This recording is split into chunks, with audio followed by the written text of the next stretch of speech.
네, 안녕하십니까 여러분. 반갑습니다. 지안공무원학원입니다. 저는 기술직 설명회 처음에 이제 오픈을 맡게 된 한국사 강사 최우승이라고 합니다. 다시 한번 인사드리겠습니다. 네, 이번 시간에는요, 그냥 간략하게 저희 학원에 이번에 이제 개강을 하는데 이제 연간반이 뭐고, 지안 패스가 뭐고, 어떤 과정을 통해서 학원 커리큘럼이 1년 동안 완성이 되는지 간략하게 설명하도록 하겠습니다. 자, 먼저 저희 학원 교수님들입니다. 자, 이렇게 국어 선생님 계시고요, 영어 선생님 계시고, 그리고 한국사, 저도 있죠. 그리고 저희 학원이 기술직 전문 학원이잖아요. 그래서 각 전공별로 전공 선생님들이 여러 분 계십니다. 그래서 각자 직렬에 맞게 그래서 각자 선생님을 선택하셔서 들으면 될 것 같습니다. 자, 그리고 제가 이번 시간에 설명드리는 게 연간 회원반, 그러니까 연간반, 줄여서 연간반이라고 저희 학원에서 하는데, 연간반이 무엇인지에 대해서 제가 설명을 드리도록 하겠습니다. 그 연간반이란 무엇이냐면요, 그 1년 동안, 1년간 반이라는 뜻인데요, 1년 동안 저희 학원에서 제공되는 모든 강의, 그리고 모든 온라인 강의, 그리고 모든 시험, 온라인, 오프라인 시험, 학원에서 제공하는 모의고사, 모든 것을 포함해서 이제 한 번에 결제해서 1년 동안 진행하는 시스템이라고 이해하시면 될 것 같아요. 그래서 예를 들어서 본인이 토목직이다, 전산직이다 하시면요, 토목직 강사 선생님의 모든 오프라인 강의도 들을 수 있고요. 그리고 오프라인 강의를 놓치거나 아니면 다시 듣고 싶을 수도 있잖아요. 그래서 온라인 강의도 무료로 다 포함되어 있는 겁니다. 그리고 공통 과목은 당연히 포함되어 있는 것이죠. 그리고 거기다가 이제 연간 회원반은요, 현강생을 대상으로 하는 건데요. 그러니까 현강 들으실 분들은 연간반이고요. 그리고 이제 온라인만 들으실 분들은 지안 패스라고 합니다. 그 이제 두 가지 동시에 오픈되는데요. 본인의 선택에 따라, 본인의 이제 판단에 따라서 선택해 주면 될 것 같아요. 본인이 지방에 산다, 아니면 또 서울에 살아도 실제로 이제 학원에 와서 들을 수가 없다, 실강을 들을 수가 없다 라고 하시는 분들은 지안 패스를 들으시면 되고요. 그리고 실강을 들으신 분들은 연간 회원반을 들으시면 굉장히 유리하겠죠. 특히나 실강을 대상으로 하시는 분들은 개인적으로 교수님들한테 질문하기도 편하고요. 그리고 학원에서 제공되는 자습실, 그리고 사물함, 그리고 모든 온라인 시험, 프린트물, 그런 게 다 이제 무료로 제공되기 때문에, 그래서 실강을 들으신 분들은 연간 회원반을 끊으시면 될 것 같습니다. 자, 사물함 제공되고요. 기본서도 다, 공통과목 기본서도 무료로 다 제공되고요. 그리고 지안 패스, 온라인 강의를 말하는 겁니다. 그러니까 온라인 강의가 그 연간 회원반 안에 또 포함이 되어 있습니다. 그러니까 실강도 들을 수 있고, 온라인도 들을 수 있고, 그리고 저희 학원에서 제공되는 모든 모의고사가 다 무료로 제공된다는 점 기억해 주시면 될 것 같아요. 자, 저희 학원 연간 회원반, 연간반 커리큘럼을 설명드릴게요. 7월달 얼마 안 남았죠. 바로 7월달부터 개강했어요. 지방직 시험까지 저희 학원에서 책임을 지는 겁니다. 그러니까 7월부터 6월까지 총 1년 동안의 커리큘럼이죠. 먼저 7월, 8월 달에는요, 조심하셔야 될 게, 우리 전공 과목은 개강하지 않습니다. 공통 과목만 개강합니다. 여러분들이 지금 개개인별로 얼마나 공무원 준비를 하셨는지, 아니면 새로 할 건지는 제가 모르겠습니다. 그래서 이제 그냥 아무것도 모른다고 하고 제가 전제하에 제가 설명을 좀 드릴게요. 이 전공 과목 하면 이제 예를 들어 기술직이다. 그러면 이제 과목이 5개입니다. 총 과목이. 그러니까 3과목은 공통 과목이고요. 이 2과목이 이제 전공 과목입니다. 보통 요즘에 추세가 전공 과목이 굉장히 어려운 추세로 가고 있어요. 그 반대로 공통 과목은 좀 쉬운 추세로 가고 있습니다. 그 과거에는요, 또 공통 과목이 굉장히 어려워서 애를 먹었었는데요. 요즘에는 공통 과목이 비교적 수월하게 나옵니다. 이제 그렇다 하더라도 수험생들이 이런 걸 간과하는 분들이 계세요. 7월 달부터 뭐하러 내가 수업을 듣냐. 요즘 공무원 시험 쉬워졌고 요즘 경쟁률도 떨어졌는데, 인기도 떨어져가지고. 나도 그냥 9월 달부터 그냥 개강할 때 그냥 전공 과목 들으면서 공통 과목도 격가지로 그냥 슬슬 해보면 되지 않을까라고 하시는 분들을 좀 많이 봤습니다. 이게 그런 분들 중에 합격하시는 분들도 많지만 확률적으로 굉장히 좀 떨어집니다. 그러신 분들 합격할 확률이. 왜냐하면요, 이 전공 과목이 2과목이라고 해서 무시하시면 절대 안 되는 게 매우 어려워요. 문제가 양도 너무나 방대합니다. 암기할 것도 많고요, 이해할 것도 많고요, 계산 준비할 거 진짜 많습니다. 공식 같은 거 암기할 것도. 그래서 사전에 공통 과목을 무조건 준비해 놓으셔야 돼요. 기본적인 기초적인 지식이라도. 그래서 7월 달에 저희가 개강을 하는 겁니다. 기술직이라도. 보통 행정직 커리큘럼은요, 바로 7월 때부터 보통 들어갑니다. 근데 기술직은 옛날에 과거에 9월 달부터 많이 들어갔었는데, 이 공통 과목을 사전에 편안하게 잡아 놓으셔야 돼요. 그 나중에 한 내년에 한 1월 달쯤 갔을 때는요, 이런 커리큘럼들을 진행하다가 실질적으로 1월 달부터는 여러분들이 집중하셔야 될 과목은 전공 과목입니다. 그 두 과목에 집중하셔야 돼요. 너무 어렵기 때문이죠. 마지막에 암기할 것도 진짜 많고. 그래서 사전에 이때 기초 지식을 좀 닦아놓고 문제풀이도 좀 약간 병행하면서 이런 과목을 커리큘럼을 따라오면서 하셔야지 합격할 확률이 굉장히 높아진다는 것이죠.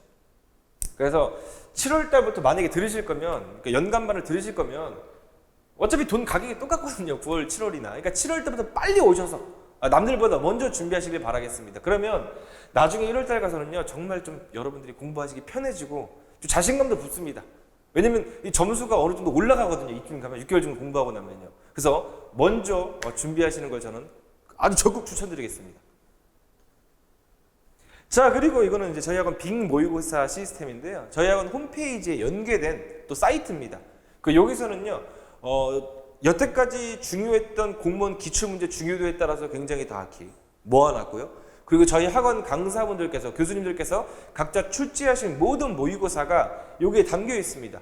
그래서 가면요, 여러분들이 뭐 자세히 빅모의고사 설명하는 시간은 아니니까 진도별 모의고사, 전범위 모의고사, 그리고 난이도별 모의고사를 여러분들이 직접 체크해서 여러분들 편의대로 시험 보실 수가 있습니다. 그래서 이 사이트가요, 여러분들이 잘만 활용하시면 이 기출문제나 모의고사 이런 것들을 따로, 그러니까 나중에는 당연히 공부하는 건데 사전에 그런 거를 교재를 굳이 구매할 필요가 없다는 것이죠. 이런 걸 통해서 그냥 클릭 몇 번으로 여러분들이 원하는 방식, 원하는 양식의 모의고사를 볼 수 있기 때문이죠. 나중에 저희 학원에서 빅모의고사 소개하는 또 영상이 올라갈 텐데요. 아마 7, 8월 때는 당장에 활용은 안 될 겁니다. 아직 진도가 나가지 않았기 때문에. 그래서 9월 달부터 이제 본격적으로 요걸 활용해서 공부하시면 굉장히 내년 1월, 2월쯤 가면요, 요게 아마 분명히 빛을 발할 날이 올 거라고 판단됩니다. 나중에 이거 소개하는 영상은 제가 또 반드시 찍어서 올려드리도록 하겠습니다. 자, 그리고요, 제가 여태까지 말씀드린 건 연간반이고요. 요건 지안 패스인데요. 이거는 현강생들을 대상으로 하는 게 아니죠. 온라인만 제공되는 겁니다. 실강은 제공이 안 되고요. 그러니까 연간반은 실강 플러스 온라인 제공이 다 되는 거고요. 이거는 이제 온라인 제공만 된다는 점만 유의하시면 여러분들 편의에 따라서 둘 중에서 하나 선택해 주시면 될 것 같아요. 자, 연간반 만약에 여러분들이 이제 결제를 하시게 되면요, 학원에서 실제로 직접 결제하시는 걸 추천드립니다. 바로 그 자리에서 10% 할인해 드리고요. 그 자리에서 바로 저희 학원 공통 과목 기본서 교재들을 제공합니다. 이것도 가격으로 따지면 한 3, 4만 원에서 한 합하면 10만 원쯤 될 겁니다. 이것도 현강 들으면요, 바로 제공되기 때문에 여러분들이 최대한 돈을 아끼실 거를 저 추천드리죠. 당연히 수험생들 다 어려운데. 그래서 이렇게 연간반을 들을 때는 직접 와서 책도 다 교재도 가져가셨으면 좋겠습니다. 그리고 이제 가격입니다. 1년 동안의 전체 연간반 가격인데요. 전산직 190만원, 임업직 180만원, 토목직 190만원, 조경직 150만원입니다. 당연히 여기는 전공만 들어가 있는 게 아니라 공통과목, 모든 과목, 강사들도 선택하는 게 아니에요. 한국사 누구 듣는데 마음에 안 든다, 제 거 듣는데 마음에 안 든다, 또 다른 분 거 선택하시면 되고요. 여러분들이 그냥 원하시는 강사분들 거를 자유자재로 선택할 수 있는 모든 가격이 포함된 겁니다, 이게. 자, 여태까지요, 연간반이 무엇이고 지안패스가 무엇이고 1년 커리큘럼이 어떻게 진행되는지, 지안해주는 어떤 학원인지에 대해서 간략히 설명드렸고요. 이제 다음 시간에는 이제 각 과목별 선생님들별로 과목별 소개가 있겠습니다. 이상 최우승이었습니다. 감사합니다. 안녕하세요. 2024년 대비 합격 커리큘럼 소개를 시작하겠습니다. 반갑습니다. 저는 김현우라고 합니다. 저는 국립국어원에서 온라인 가나다를 7년간 담당했었고요. 그 뒤로 이제 학원 강사로 전향을 해서 계속해서 이제 재수종합반에서 수능 국어를 이제 학생들한테 강의를 했었고요. 그리고 이제 국무원과 공무원 강의도 계속 이어서 강의하면서 교재 출판도 계속 해왔었습니다. 2023년 국가지방직 9급 최신 경향 문제를 우리가 한번 살펴보면요. 일단 문학 같은 경우는 3문제, 4문제 비슷하게 출제가 되죠. 그런데 특징이 있습니다. 예전에 우리 국가지방직 문제랑 이제 최근에 국가 지방직 문제를 한번 비교해 보면 예전 같은 경우는 좀 집약적인 문제가 좀 많이 나왔어요. 뭐 주제를 암기한다든가 표현법을 암기한다든가 또는 그 작가, 그 작품의 작가의 뭐 일생에 대해서 암기한다든가 이렇게 좀 지역적인 문제가 좀 나왔다면 요즘 트렌드는 그런 문제 나오진 않고요. 작품에 대한 어떤 내용, 내가 지문을 읽고 그 지문에 대한 관련된 어떤 내용을 우리가 판단한다든가 또는 문학 개념 또는 표현상의 특징 이쪽으로 시험 문제가 출제되는 경향으로 좀 바뀌었습니다. 좀 많이 바뀌었고요. 그리고 문학 작품 같은 경우도 굉장히 많죠. 그렇죠? 우리가 공부해야 될 작품이 정말 많지만 보통 출제되는 작품들을 보면 예전에 기출문제에서 나왔던 작품들 또는 교육과정에서 즉 고등학교 1학년, 2학년, 3학년 고등학교 교과서에서 다루고 있는 그런 작품들 위주로 출제가 되고 있습니다. 그래서 조금 더 우리가 이제 문학 작품을 보는 그 가이드라인이 조금 우리가 선명하게 만들어진다는 거죠.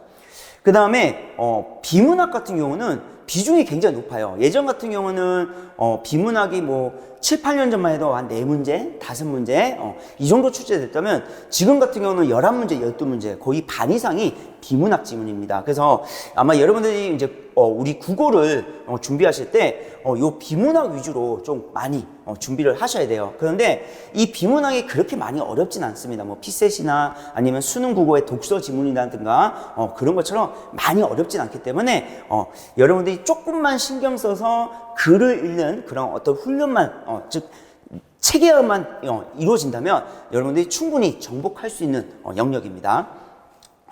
그 다음에 문법 같은 경우는 예전에는 문법 문제가 좀 많았어요. 문법 문제가 좀 많이 나왔었는데 요즘은 이제 비문학 문제가 많이 나오다 보니까 문법 문제가 많이 줄었죠. 그래서 지금 국가직이든 지방직이든 각각 2문제씩 출제됐는데 특징이 있습니다. 문법 문제 같은 경우는 문법 기본 개념을 물어보는 문제가 있고 그 다음에 어문 규정을 물어보는 문제가 있는데 지금 국가직 같은 경우는 2문제 중에 문법 개념을 물어보는 문제는 아예 출제되지 않았어요. 출제되지 않았고요. 그리고 어문 규정과 관련된 문제가 지금 2문제가 출제됐고요. 지방직 같은 경우는 각각 1문제씩 출제됐는데 문법 개념을 물어보는 문제가 굉장히 쉽게 나왔습니다. 그냥 기본적으로 문장 성분 분석하는 아주 단순한 문제가 출제됐기 때문에 그렇게 많이 어렵진 않을 거고 여러분들이 그래서 문법을 준비할 때는 어디 쪽에 초점을 줘야 되냐면 어문 규정에 초점을 둬서 우리가 이제 학습을 해야 됩니다. 그 다음에 국어에서 제일 어려운 거는 이제 어휘 문제죠. 어휘 문제가 이제 3문제가 출제되는데 보통 한 문제는 이제 단어의 의미를 물어보는 문제입니다. 그래서 그 단어의 의미를 물어보는 문제는 그렇게 어렵진 않아요. 그런데 2문제가 한자와 사자성어죠. 한자와 사자성어 문제가 이제 각각 한 문제씩 이제 출제가 되는 경향이 있는데 그런 문제들이 한자로 변기됩니다. 그래서 만약에 한자를 내가 잘 모른다면 답을 찾을 수가 없어요. 그래서 아마 난도는 여기가 많이 어려울 겁니다. 난도는 많이 어려울 건데 물론 이제 우리가 준비는 해야겠죠, 그렇죠? 당연히 어휘 준비를 하겠지만 만약에 내가 공부한 시간이 좀 많이 부족하고 한자 외우는 게 너무 힘들다면 그렇다면 어휘를 포기하는 경우도 있습니다. 한자나 사자성어 문제를 포기하고요. 이쪽을 다 맞추면 되죠, 그렇죠? 문학이랑 독서, 그다음에 문법을 열심히 하면 충분히 합격을 할 수 있기 때문에 너무 어휘에 부담을 가질 필요는 없습니다, 여러분들. 자, 2024년 연역별 우리 학습 전략을 이제 한번 살펴보면요. 일단 문학은 우문문학과 산문문학 이렇게 둘로 나뉩니다. 우문문학은 이제 시 같은 걸 우리가 이제 우문문학이라고 하고요. 산문문학은 소설 그리고 수필 이런 것들을 우리가 이제 산문문학이라 하는데 우문문학 같은 경우는 공무원 기출 문제에서 다뤘던 작품들 그리고 고등학교 교육과정에서 다루고 있는 필수 작품들 위주로 학습을 할 겁니다. 그 다음에 두 번째, 문학 개념어를 통해서 선지의 명확한 의미를 파악할 수 있도록 제가 계속해서 문학 개념어 설명을 할 거예요. 그래서 문학 개념어를 먼저 학습하고 그 문학 개념어를 학습했으면 선지에서 그걸 적용할 수 있어야겠죠. 그렇죠? 그런 것을 계속해서 제가 이제 말씀드릴 거고요. 우문문학이든 산문문학이든 마찬가지예요. 둘 다 주차별로 배운 작품들은 항상 점검할 수 있도록 제가 확인 문제를 제공할 건데요. 그런 확인 문제 같은 경우는 보통 고등학교 교육과정에서 다루고 있는 그런 문제들 위주로 가져와서 여러분들이 계속해서 학습할 수 있도록 제가 문제를 제공하겠습니다. 산문문학 같은 경우는 이제 소설 같은 거죠. 이제 소설 같이 이렇게 긴 글 같은 경우는 여러분들이 읽다가 뭘 읽어야 될지 모르는 경향이 있어요. 그래서 우리가 소설 같은 경우는 캐릭터 분석이 제일 중요합니다. 그래서 등장인물의 뭐 가치관이나 사상, 뭐 성격, 그다음에 특성, 그다음에 뭐 처한 상황이라든가 그 상황에서 보이는 어떤 태도라든가 그런 거 위주로 우리가 학습을 할 거고요. 그리고 그 작품마다 이제 반영론적 관점이라 해서 그 시대별로 보통 공통된 주제 또는 공통된 소재를 다루는 작품들이 좀 많아요. 뭐 예를 들면 6.25 전쟁을 다루고 있는 작품들이다. 그러면 6.25 전쟁을 다루면요. 대부분 뭐 전쟁에 대한 비판이라든가 또는 이데올로기에 대한 비판 아니면 뭐 휴머니즘이라든가 그렇게 좀 공통되는 부분을 가지고 계속해서 작품이 생산되거든요. 그래서 그런 부분을 우리가 확인하면서 큰 틀을 문학의 큰 틀을 완성을 할 겁니다. 자, 비문학 같은 경우는 비문학이 이제 둘로 나눠져요. 합법과 작문이 있고요. 이제 독서가 있는데 합법과 작문 같은 경우는 문제 유형이 좀 고정되어 있습니다. 그래서 아마 문제 풀 때 좀 많이 쉬울 거예요. 많이 쉽고 내가 처음에는 좀 낯설다 하더라도 계속해서 반복되는 문제를 보다 보면 여러분들이 접근하는 방식이 고정될 겁니다. 그래서 합법과 작문은 여러분들이 아마 좀 쉽게 접근할 거고요. 독서가 좀 많이 어려워요. 이제 이 독서가 보통 8문제에서 9문제, 즉 비문학이 전체 11문제, 12문제라면 그 중에 8문제, 9문제가 독서에서 출제가 되는데 이 독서 지문은요, 구조 독해를 해야 됩니다. 그래서 글을 읽으면요, 내가 문제를 풀 때 지문을 다시 가서 있어 없어 이 내용이 있었던가 없었던가 그것만 확인하고 이제 끝나게 되거든요. 그렇게 풀면 시간도 많이 걸리고 정확하게 풀 수가 없어요. 그래서 우리가 글을 읽을 때 뭐 문제점과 해결책 구조라든가 아니면 Q&A 구조라든가 아니면 논쟁 구조라면 두 대상이 관점을 가지고 꽝 부딪히겠죠. 그렇죠? 그런 부분을 이제 찾아가면서 읽는 그런 논리적 읽기를 제가 계속해서 강조를 할 겁니다.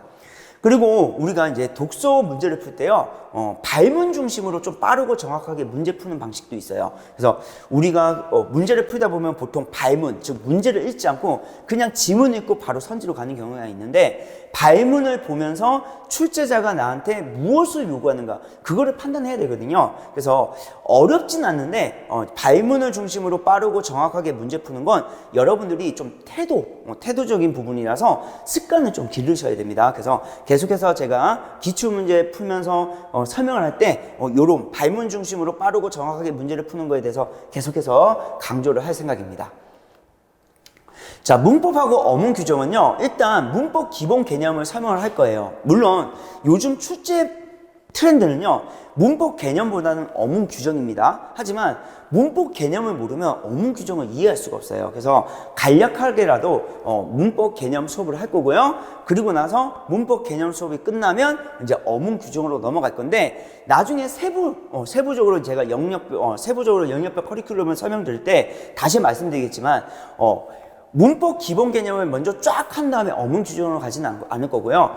관련된 거, 예를 들면 이제 의문론을 배운 다음에 바로 표준 발음법, 형태론을 배운 다음에 한글 맞춤법 이렇게 관련된 부분을 먼저 학습한 다음에 규정으로 이렇게 대응해서 넘어갈 생각입니다. 그 다음에 문법하고 어문 규정도 마찬가지로 주차별로 제가 배운 내용을 여러분들이 점검할 수 있도록 확인 문제를 제공하도록 하겠습니다. 어휘 한자는 앞에서 말씀드린 대로 주차별로 제가 범위를 정해 드릴 거예요. 범위를 정해 드리면 여러분들이 그거를 공부해서 학원에 오면 이제 테스트를 보는 거죠. 그래서 테스트 문제를 계속 제공할 건데 앞에서 말씀드린 대로 너무 어휘에 부담을 느끼지 마세요. 너무 어휘에 부담을 느끼게 되면 국어 공부가 하기 싫어집니다. 그러니까 너무 어휘에 부담을 느끼지 않게 하긴 해야겠죠. 그렇죠? 그래서 제가 범위를 정해드리면 그거 학습한 다음에 간단하게 좀 가벼운 마음으로 학원에서 테스트 문제를 받아서 한번 풀어보시기 바랍니다. 자, 연간 커리큘럼을 이제 설명드리면요. 이제 저희가 이제 7월에 개강을 시작하죠. 그래서 7월에 개강을 하면 이제 기본 이론은 수업을 할 겁니다. 기본 이론 수업을 할 거고요. 그 다음에 9월, 10월에는 이제 핵심 요약, 그리고 기출 문제를 풀이할 겁니다. 그리고 11월, 12월에는 예상 문제 풀이라고 해서 동형 모의고사 같은 모의고사 형식으로 저희가 이제 문제를 풀 건데 보통 일주일에 2개 정도 풀 겁니다. 2문제 정도 풀고 2세트죠, 그렇죠? 2세트를 풀고 제가 해설을 해 드릴 겁니다.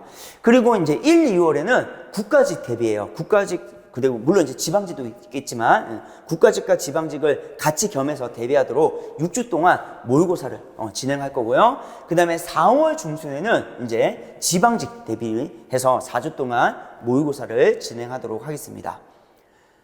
자, 세부 과정을 보면요. 먼저 1과정입니다. 1과정에서 문법에서는 일단 언어와 국어의 어떤 전반적인 특징에 대해서 저희가 학습을 할 거고요. 그리고 이제 두 번째, 앞에서 말씀드린 대로 의문론이라는 국어 개념을 먼저 학습한 다음에 어문 규정에서 표준 발음법을 넘어갈 거고요. 그 다음에 국어 기본 개념의 형태론 학습한 다음에 한글 만축법으로 넘어갈 겁니다. 그래서 개념 수업부터 하고 나서 규정으로 가는 게 아니라 개념과 규정을 같이 공부할 거예요. 같이 이렇게 공부할 수 있도록 할 거고요. 그 다음에 이제 문장론을 다 배웠으면 이제 올바른 문장 표현으로 이제 넘어가도록 하겠습니다. 그리고 기타라고 해서 이제 그 외에 이제 문장 부호라든가 외래어 로마자 표기법, 표준 언어 예절 얘네들이 어문 규정 내용이거든요. 어문 규정 내용인데 요즘은 출제가 잘 안 돼요. 잘 안 돼서 이거와 관련된 기출 문제가 있으면 기출 문제를 가지고 제가 간단하게 그때마다 이제 설명해 드리도록 하겠습니다. 자, 그 다음에 이제 문학에서는 현대문학 이론, 현대문학의 전반적인 이론과 그리고 현대시, 현대소설의 세부적인 그런 이론들을 우리가 이제 학습할 거고요. 그 뒤에 이제 운문 주요 작품 정리할 거고요. 산문 주요 작품 정리를 할 건데 운문문학과 산문문학은 앞에서 말했듯이 고등학교 교육과정에서 다루고 있는 작품들 위주로 저희가 학습할 생각입니다. 비문학은 아까 합법과 작문 그리고 독서 이렇게 둘로 나눴었죠. 그리고 합법과 작문 같은 경우는 문제가 고정되어 있어요. 그래서 그 문제 푸는 방식을 여러분들이 학습할 수 있도록 제가 계속해서 말씀드리고 그와 관련된 문제가 났을 때 접근하는 방식까지 제가 같이 말씀드리겠습니다. 그 다음에 독서 같은 경우는 구조독해 하는 방식과 그리고 빠르고 정확하게 정답을 찾는 방식에 대해서 끊임없이 제가 강조를 할 거고요. 자, 어휘 한자는 매주 저희가 범위를 정해주면 학습한 다음에 하고 와서 테스트 문제를 풀 수 있도록 제가 문제를 제공하도록 하겠습니다. 자, 이 과정에서는 출제자 시각에서 이제 기출문제 분석을 할 거고요. 그리고 예전의 기출문제과 현재 기출문제는 좀 트렌드가 다르잖아요. 그래서 예전 기출문제를 보되 현재 트렌드에 맞춰서 이런 요소들이 출제될 수도 있습니다를 끊임없이 제가 점검하면서 여러분들한테 설명해 드리도록 하겠습니다. 3과정에서는 이제 예상 문제풀이죠. 예상 문제풀이라서 실전 감각을 극대화할 수 있는 동형 모의고사를 일주일에 2회씩 제가 제공해 드릴 거고요. 그리고 문제 풀면서 해설 강의하면서 여러분들의 영역별 약점 보완까지 같이 진행하도록 하겠습니다. 4과정에서는 국가 그리고 지방직, 특히 이제 국가직이죠. 국가직을 대비해서요. 저희가 실제 모의고사를 6주 동안 진행을 할 거고요. 그리고 여기에는 빠져 있지만 5과정은 4월 중순쯤 될 겁니다. 그때는 이제 지방직을 대비해서 4주 동안 실전 모의고사를 진행하도록 하겠습니다. 2024년 합격을 기원 드리고요. 올해 최선을 다해서 여러분들이 꼭 합격할 수 있도록 제가 열심히 응원하도록 하겠습니다. 네, 고맙습니다. 안녕하십니까. 지한공무원 영어 윤광덕입니다. 지금부터 저는 2024년 대비 기술직 영어 단기 완성 학습 커리큘럼에 대해서 설명드리도록 할 겁니다. 많은 학생들이 기술직인데도 불구하고 다른 대형학원의 행정직 커리큘럼을 따라가다가 결국에는 시간의 부족 혹은 효율성 없이 공부하다 보니까 결국 영어를 포기하게 되는 경우가 너무 많은데요. 여러분들도 그런 잘못된 학습을 답습하지 않길 바랍니다. 기술직 영어는요, 분명히 그 기술직만의 전략을 따로 세우셔야 됩니다. 자, 그렇기 때문에 지금부터 제가 드리는 이 학습 전략 잘 들어주시고 잘 한번 따라와 주시면 좋겠어요. 자, 간단하게 우리 커리 확인해 볼 수 있도록 하겠습니다. 자, 일단 2023년 국가직 영어를 간단하게 한번 볼게요. 어휘, 수거에서 4문제 나왔고요. 생활영어 3문제, 문법 3문제, 독해 10문제 나왔습니다. 항상 이렇게 문제가 나오는 건 아니고 일반적으로 어휘, 수거, 생활영어 문법이 50% 그리고 독해 50% 이렇게 나온다고 생각하시면 되겠습니다. 뭐 가끔은 문법이 한 문제 더 나오고 독해가 한 문제 덜 나오고 뭐 이런 경우는 있지만 크게 유의미하지는 않습니다. 일반적으로 50, 50 이렇게 생각하시면 되겠어요. 자, 그러면 어휘 잠깐 보도록 하겠습니다. 올해 4월에 나왔던 어휘들이고요. intimate, incessant, hold of, abide by 이런 단어들이 나왔었어요. 이 정도 어휘 수준이면 고1 정도의 어휘 수준이다 생각하시면 되겠습니다. 이제 옛날만큼 진짜 어려운 어휘들은 공무원에서 나오지 않는다 이렇게 생각하시면 되겠어요. 그리고 이 모든 어휘들은요, 제가 수업 시간에 나눠드리는 기초 어휘 자료에 다 포함이 되어 있었습니다. 제가 실제로 나눠드리는 그 기초 어휘 자료들 살짝 보도록 할게요. intimate 기초 어휘 자료에 나와 있었습니다. 그리고 incessant도 있었고요. 그리고 hold back, hold off 다 있었고요. 그리고 abide by도 필수 어휘 리스트에 있었습니다. 그러니까 제가 말씀드리는 것은 충분히 제가 드리는 자료만 여러분들이 외워도 이 어휘는 다 대비가 가능하다는 말씀을 꼭 드리고 싶은 거예요. 자, 그리고 문법 얘기도 좀 해보겠습니다. 문법은 수일치 분사 전치사 문제가 나왔었는데 여러분이 다른 학원에 들어갔을 때 분명히 어떤 학원이든 이 문법은 18개 챕터를 배우게 될 거예요. 다 들어본 적 있었죠. 중고등학교 때 한 번쯤은 봤었을 법한 이 다양한 18개 챕터들. 문법은 기본적으로 이렇게 18개 정도의 챕터를 배우게 되는데 실제로 시험 문제 나오는 것들은 제가 지금 노란색으로 체크한 것들이 시험 문제 가장 많이 나옵니다. 그러면 여러분들이 이 모든 챕터를 특히 여러분은 행정직도 아니고 기술직인데 굳이 이걸 다 할 필요가 있을까요? 정말 이 18개 챕터를 정말 다 열심히 해야 할 필요가 있을까? 그렇지 않습니다. 실제로 이 6개 챕터들만 했을 때 60%가 넘어요. 그러면 나머지 챕터들이 이제 39%밖에 안 되는 겁니다. 그 중에서도 가정법이라든가 전치사라든가 이런 것들이 또 주를 이루고 있는 것이고요. 절대 여러분들이 아까 그 많았던 18개 챕터를 열심히 똑같은 힘을 들여서 할 필요가 없다는 얘기입니다.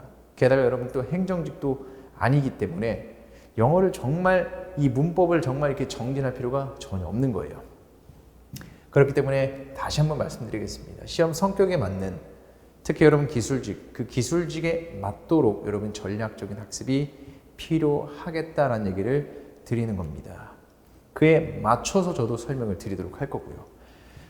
자, 공무원 영어는요, 크게 아까 문법, 어휘, 생활영어, 독해 이게 4가지 파트로 구분할 수 있다라고 얘기했는데 비중은 결국에는 독해가 가장 높습니다.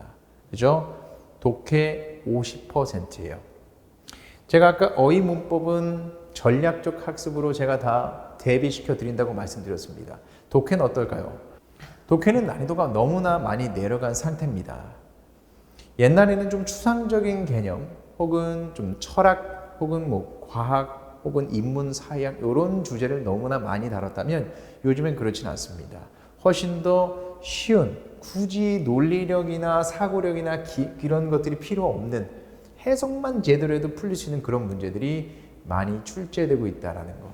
그렇기 때문에 굳이 여러분들이 어렵게 공부할 필요는 없어요. 전략적인 학습이 필요합니다. 이 부분에 있어서 제가 또 말씀드릴 수 있는 것은 유형별 독해 전략을 다 설정해 드릴 거예요. 뭐 예를 들면 메인 아이디어 푸는 방법 혹은 일관성의 문제 푸는 방법, 추론의 문제를 푸는 방법, 모든 공무원 영어 시험에 적용될 수 있는 그런 이 전략을 알려드리도록 할 겁니다. 그래서 여러분들이 앞으로 공부해야 할 이 커리큘럼은 이렇게 되는 겁니다. 초반에는 어휘와 문법을 좀 잡아주셔야 돼요. 그리고 아까 말씀드렸다시피 이 문법은 18개 챕터를 말하는 게 아니에요. 기본적으로 독해에서 필요한 그런 문법, 구문 분석할 때 필요한 그런 문법들을 제가 전략적으로 줄여서 설명을 드리도록 할 겁니다. 어휘도 어려운 어휘가 아니라 기초 어휘들 위주로 제가 다 설명을 드리도록 할 거예요. 초반에는 어휘 문법 그리고 직독직해 위주로 계속 설명을 드리도록 할 겁니다. 이게 기초반 7월에서 9월까지 주로 다룰 내용들이에요. 그리고 나중에 여러분들이 독해가 어느 정도 수준이 올라온다면, 즉 해석이 어느 정도 잘 된다면 이제 유형별 독해를 여러분들이 하셔야 돼요. 뭐 예를 들면 메인 아이디어 찾는 방법 혹은 뭐 빈칸 추론하는 방법, 순서 배열하는 방법 이런 것들을 제가 설명드리도록 할 겁니다. 그게 이제 9월에서 10월 혹은 앞으로 나아가서 계속 11월부터는 기출문제를 계속 풀게 되는데 그 기출문제를 풀 때도 계속해서 유형별 전략을 이용해서 풀어나갈 겁니다. 즉 11월부터는 실전반으로 나아간다 생각하시면 되겠습니다. 여러분들은요 절대 복잡한 커리가 필요 없습니다. 대부분 큰 학원, 대형 학원의 이런 커리큘럼 보면 너무나 커리가 복잡해요. 뭐가 없으면 또 이걸 들어야 되고 저걸 들어야 되고 요걸 들어야 되고 너무나 복잡합니다. 그렇게 여러분들 시간 많습니까? 여러분들 전공 많이 하셔야 돼요. 가면 갈수록 11월, 12월, 1월 가면 갈수록 여러분들은 영어를 할 시간이 거의 없습니다. 그렇기 때문에 복잡한 커리는 필요 없어요. 최대한 이 안에서 10월까지 어느 정도 만들어 드리겠습니다. 11월부터는요, 기출문제 계속 풀어가면서 감을 익혀 나가셔야 돼요. 그래서 여러분들이 적어도 시험장에서 적어도 65점 이상, 최소 65점 이상은 나올 수 있게끔 계속 유지시켜 주셔야 되겠습니다. 점수가 높으면 높을수록 좋죠. 만약에 난 70점이 목표다, 80점이 목표다, 혹은 90점이 목표다라고 하신다면 더 많은 시간이 더 투자가 돼야 됩니다. 그렇게 하실 분들은요, 또 이제 더 많이 여러분들이 더 문제를 풀어 가시면 되는 거예요. 이 안에서 뭔가 또 다른 수업을 들어야 된다 생각하지 마시고요. 그때부터는 이미 기출문제에서 여러분들이 풀 수 있는 어느 정도 60점 이상의 점수가 나온다면 더 많은 어휘 외우시고 더 많은 문법 문제 풀어보시고 독해 열심히 하시면 되니까 그때 가서 여러분들이 혹시 욕심이 생기고 시간도 있다면 그때 가서 저한테 상담해 보시고 어떤 부분에 제가 더 필요한지를 말씀드리도록 하겠습니다. 그 전에 여러분들이 지금 해야 될 건 일단 어느 정도 점수 베이스를 만들어내는 거예요. 그게 저는 65점을 약속드리는 겁니다. 언제까지? 10월까지입니다. 10월 그리고 이제 11월부터 기출문제 풀면서 계속 감 익혀 나가시면 되는 겁니다. 자, 왜 여러분들은 지안에서 수업을 들어야 되는가? 자, 제가 아까 말씀드렸다시피 기술직에 맞는 커리큘럼이 필요합니다. 여러분들은요, 대형 학원에서 나오는 그 복잡한 커리를 다 들을 수가 없어요. 너무나 비효율적인 학습이 됩니다. 최소한의 시간을 들여서 여러분들은 최대한의 효과를 내셔야 됩니다. 버릴 건 버릴 수 있어야 돼요. 과감하게요. 다음, 자, 두 번째입니다. 생기초부터 기출풀이까지 올인원입니다. 아마 기술직 준비생들은요, 정말 영어를 오랫동안 쉬신 분들도 많을 거예요. 그래서 저는 정말 생기초에서 알파벳부터 시작할 겁니다. 적어도 여러분 입에서 야, 어려워서 못 듣겠다라는 말은 안 나오게 수업할 겁니다. 정말 기본적인 것부터 시작할 거고요. 천천히 계속해서 쌓아 올릴 겁니다. 아시겠죠? 그렇기 때문에 이 기초부터 완성할 것이기 때문에 여러분들 초반에 잘 들어주셔야 돼요. 괜히 딴 데 갔다 오면 이미 저희도 나가 있습니다. 그럼 나중에 여러분들은 갈 데가 없는 마치 낙동과 오리알 같은 그런 신세가 되는 거예요. 처음부터 기초부터 잘 잡아가시면 되겠습니다. 세 번째는 적중 높은 동형 모의고사와 이 어휘입니다.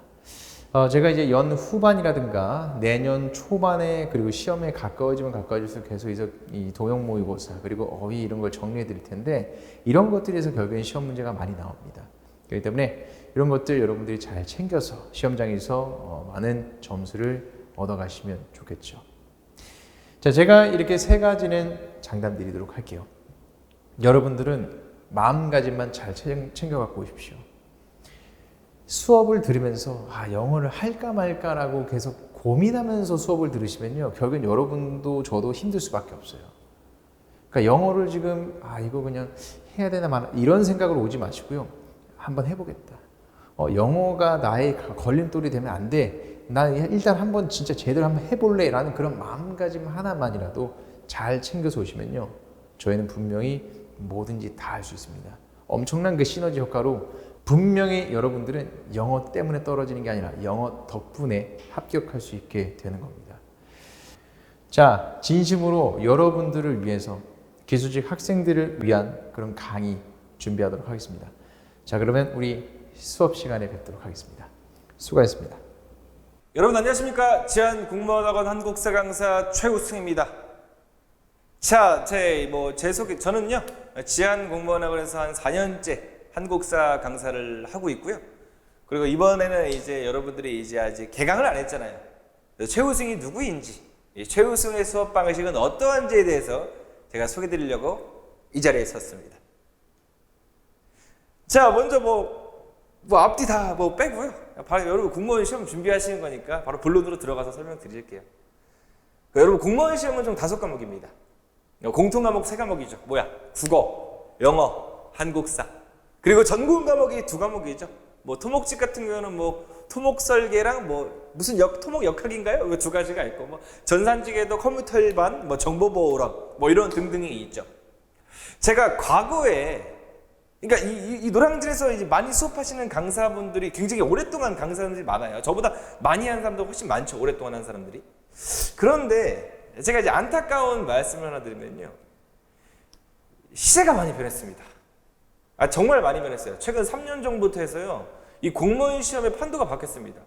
여러분들도 다 아시다시피 공무원 경쟁률이 굉장히 떨어지고 있는 것도 또 현실이죠.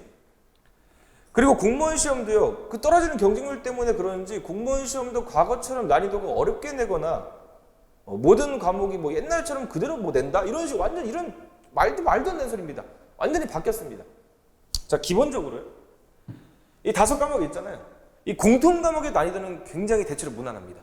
진짜 많이 바뀌었어요. 개인적으로 정말 아쉽습니다. 제가 한국사 강사인데 한국사가 어려워야지 제가 우리가 주목받고 이럴 텐데 굉장히 쉬워졌습니다.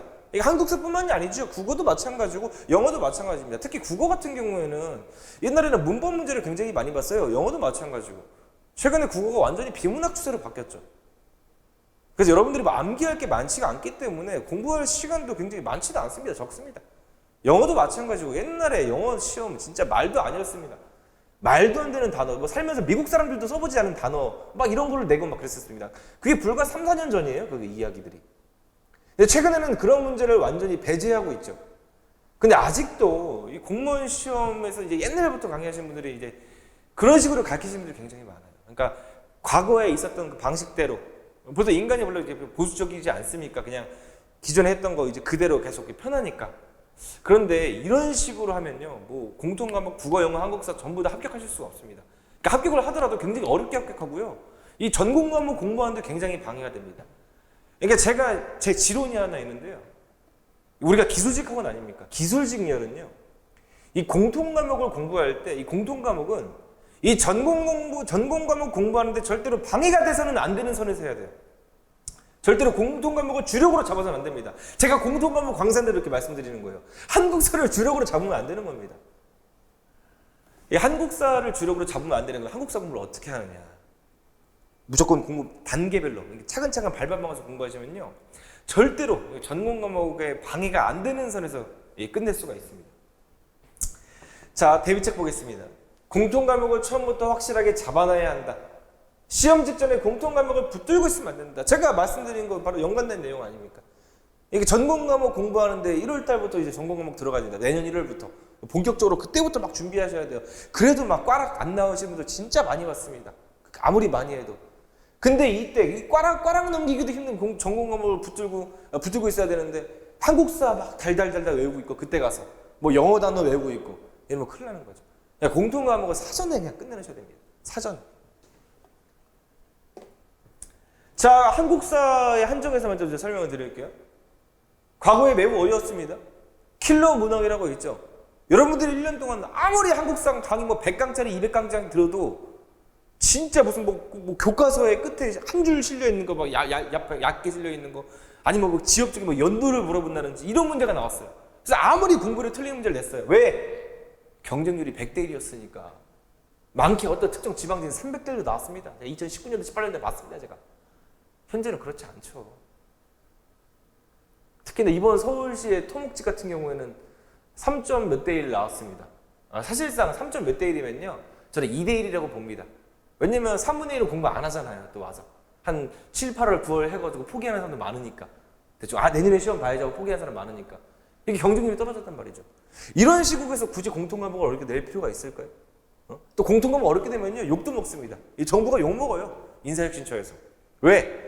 공통 과목은 모두에게 드러나 있잖아요. 시험이. 모든 전공이 다 다른 기술 직렬, 행정, 직렬 모두 다 공통 과목을 같이 시험 보는 거 아닙니까? 근데 거기서 이상한 문제가 나온다면 주목을 받게 되면서 욕을 먹게 되죠. 그 누가 출제한 거야? 어느 기관에서 출제한 거야? 그렇기 때문에 절대로 어렵게 되지 않습니다. 자, 확신합니다. 절대 어렵게 되지 않아요. 쓸데없는 공부 진짜 지양해야 됩니다. 배제해야 됩니다. 현재는 많이 내려갔고요. 킬러 문항이 있긴 있습니다. 20문제 중에서 1개 내지 2개가 있는데 이 1개 내지 2개의 킬러 문항도 과거에 비해서는 굉장히 낮습니다. 난이도가. 제가 킬러 문항이 뭔지 제가 설명을 드릴게요. 자, 우리 교과서에 실려있는 거, 뭐 기출문제 여태까지 냈던 거를 제가 분부표로 그려드리겠습니다. 우리가 여기가 기본 문제라는 틀을 잡아놓고 문제를 출제합니다. 모든 문제가 보통 여기 들어가 있습니다. 과거에는요, 여기 들어가죠, 문제들이. 그런데 여기 때로는 진짜 말도 안 되는 것만. 강사들도 이거 뭐야? 헷갈리는 문제들 나오단 말이죠. 최근에는 그렇지 않아요. 여기서만 나옵니다. 킬러 문항 해봤자 여기까지밖에 안 가요. 기본 틀이 정해져 있는 것이죠. 근데 한국사 양을요, 최소화돼야 됩니다. 뭐 기본서를요, 뭐 360을 붙들고 나서 공부하시는 게 아니에요. 뭐 조그만 줄, 날갯줄 있는 거 아닙니다, 이제는. 요약노트 하나만 보고 공부하는 시대가 왔습니다. 완벽히 이제 그냥. 기본서랑 요약노트 병행하면 좋지만 요약노트 하나만 가지고도 충분하다는 것이죠. 그래서 저는 이제 제 강의할 때요, 기본서를 보지 않습니다, 아예. 이래 왔어요, 4년째. 그런데 합격서를 다 합격합니다. 그냥 수월히 합격합니다.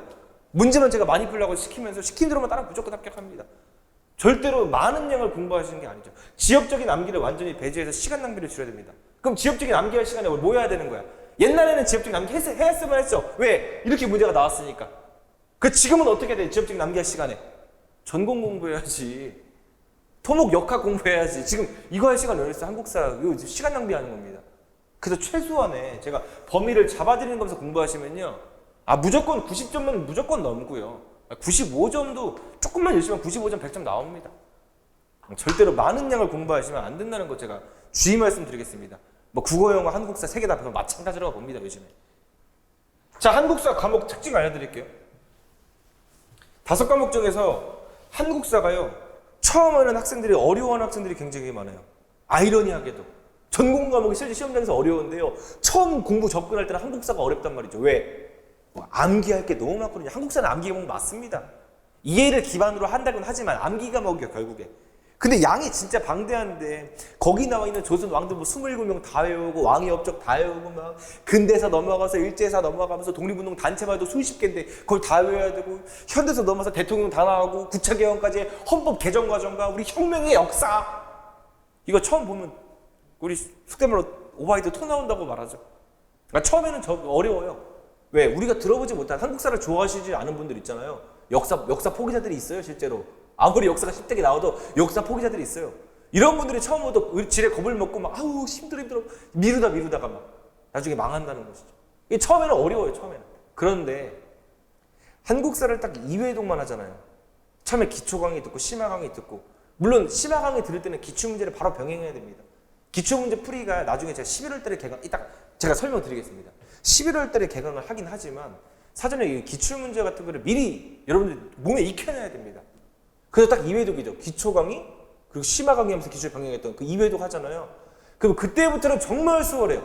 그때부터는요, 그냥 제 강의만 듣고, 그냥 뭐 현강생은 현강 와서 듣고 그냥 앉아서 듣고 가고, 온라인 강의생은 온라인으로 그냥 앉아서 듣고, 그리고 바로 시험 나가면 90이 나온다는 것이죠. 그냥 편안하게 그냥 커리큘럼만 따라온다면. 그 처음에만 고생하시면 되는데 여러분들이 그걸 안 해서.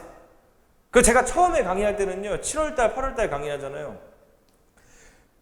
우리 전공 과목이 그때 개강 안 할 때죠. 7월달 강의할 때 굉장히 힘들 거예요, 아마. 만약에 제 수업을 들으면. 그때 무조건 틀을 잡아놓고 가셔야 돼요. 무조건. 나중에 편하게. 나중에 전공 과목에 방해가 안 되기 위해서.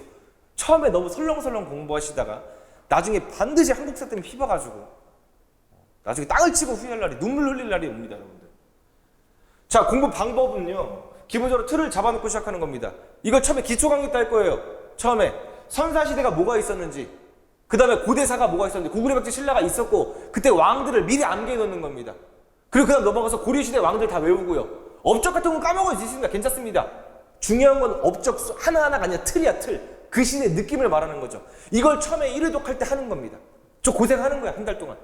좀 밤에 저 머리도 아프고요, 머리 열나고요, 어쩔 수 없습니다. 그런 식으로 해야지 나중에 편하고 무조건 합격한다는 겁니다. 제가 말씀드리는 거는요, 이렇게 공부하면 합격할 수도 있다고 말씀드리는 게 아니에요. 이렇게 공부하면 무조건 합격한다고 말씀드리는 겁니다. 수많은 학생들을 보면서 제가 이제 제 경험함으로 이제 말씀드리는 겁니다. 자, 틀을 나누는 방식대로 하고요. 커리큘럼은 바로 뒤에서 설명드릴게요. 다 했단 말이죠. 처음에 고통스러운 1회독이 제대로 안 되는 분은 뭐하다? 인강도 추가로 들어라. 실강분들 말씀드리니까 연간만 끊어서 최우승 강의 듣고 앉아 있는데 1회독도 힘들다. 이거 못 따라가겠다. 인강 들어서 복습하세요. 이거 안 되면 수업 따라올 수가 없어. 나중에 힘들다고. 처음에 좀 고생 좀 하자고요, 여러분들. 자, 제 거 보면요, 7월 달에 기본 강의 합니다. 한 달에서 한 달 일주일 정도 강의를 합니다. 이게 기초 강의예요, 기초 강의. 이때 좀 고통스러운 거죠. 이때는 제 수업 방식이요, 중고등학생들을 가르친다는 마인드로 제가 할 겁니다. 그러니까 뭐냐면 여러분들한테 믿고, 여러분들 성인이니까 알아서 하세요. 이렇게 이해하면 다 합격할 수 있어요. 이런 식으로 하는 게 아니라 진짜 매일같이 암기시키고, 말투도 굉장히 상냥하게, 때로는 강압적으로 고등학생들, 우리 중삐리, 고삐리들 가르치듯이 제가 그런 식으로 할 겁니다. 그래서 이게 전제가 됐을 때, 다 했을 때, 그리고 9월 달에 본격적인 강의가 들어가죠. 이때는 여러분들이 진짜 이제 공부하는 겁니다. 틀을 잡아놓고 이제 강사가 어떤 얘기를 하더라도 그래서 그런 업적이 나왔구나. 그래서 세종대학교에서 그런 뭐 한글을 만드셨구나. 이런 걸 느낌을 아시는 본격적인 강의가 9월 달에 2달 과정이죠. 그 다음에 이제 기출풀이 강의, 그 다음에 예상문제 풀이 강의, 그 다음에 최종 모의고사하고 핵심 요약 강의하고 국가직 시험 보는 거죠. 그리고 다시 한 번만 또 핵심 요약 강의나 뭐 마지막 최종 모의고사하고 지방직 시험 들어가는 거죠. 이게 총 1년의 과정입니다. 실제로 개월수로 보면요, 1년 동안 하는 거지만 1년 내내 하진 않습니다. 여러분들 뭐 전공하느냐 빡세고 다른 과목도 해야 되잖아요. 5과목인데 많잖아요, 5과목이면. 실제로 한국사 강의는 한 8에서 9개월 정도? 그래서 2-3달 정도는 여러분들이 스스로 하는, 그리고 중간에 비는 시간들이 있습니다. 그때는 알아서 복습하시는 겁니다. 그리고 제가 연간반 대상들, 이제 현강생을 대상으로는요, 제가 늘 내왔던 겁니다. 엄청 효과를 발휘하고 제가 개인적으로 인기도 얻게 되는 학원에서 문풀 스터디. 그러니까 현강반을, 연간반을 끊으신 분들은 학원에 오시잖아요. 뭐 저랑 개인적으로 친해질 겁니다, 하다 보면. 그때는 일주일에 무조건 하루, 제가 강의할 때 무조건 일주일에 하루는요, 스터디를 하는 겁니다. 저랑 같이 문풀 스터디 하는 거예요. 그러니까 기출문제 풀이 강의 하면서도 따로 제가 기출문제 풀이 스터디를 하고요. 심화 강의 할 때도 따로 스터디를 하는 겁니다. 문제 풀이를 이때 병행하시는 거예요. 그래서 온라인 학생들 분들 같은 경우에는요, 제가 이때 심화 강의 할 때 말씀드릴 거예요. 문제도 많이 올려놓기도 하고요, 학원에도 홈페이지에다가. 그럼 제가 그거 풀으시면 되고요. 오프라인 강의를 들으시는 분들은요, 이때 따로 문제를 풀지 않고 저랑 스터디 시간에 문제를 푸는 겁니다. 그게 한국사, 뭐 예습과 저랑 같이 하면 복습이 되는 거겠죠. 그런 식으로 해서 7월부터 9월, 10월까지 기초를 잡아놓는 겁니다. 그래서 이때부터는 여러분들이 뭐 자기주도 학습을 하는 거죠. 그래서 아마 이렇게 공부하시면요, 이미 1월 달에 예상문제 풀이 강의할 때요, 아마 잘 따라오신 분들 같은 경우는 거의 85점 정도 고지에 올라옵니다. 한 5개월, 6개월 만에. 그렇게 되면 이제 수월하게 이때부터 전공에 주력할 수가 있게 되는 것이죠. 한국사 암기하지 않고 이때는 그냥 감만 잡는 겁니다. 저랑 같이 스터디하면서 일주일에 하면 이렇게 맞다, 문제가 이렇게 있었지, 또 까먹은 부분 다시 메꿔놓고 뭐 요약 노트나 자기네 뭐 개인만의 노트 같은 거에다가 정리해놓고, 그런 식으로 가신다면 무조건 90점이 나올 수 있죠.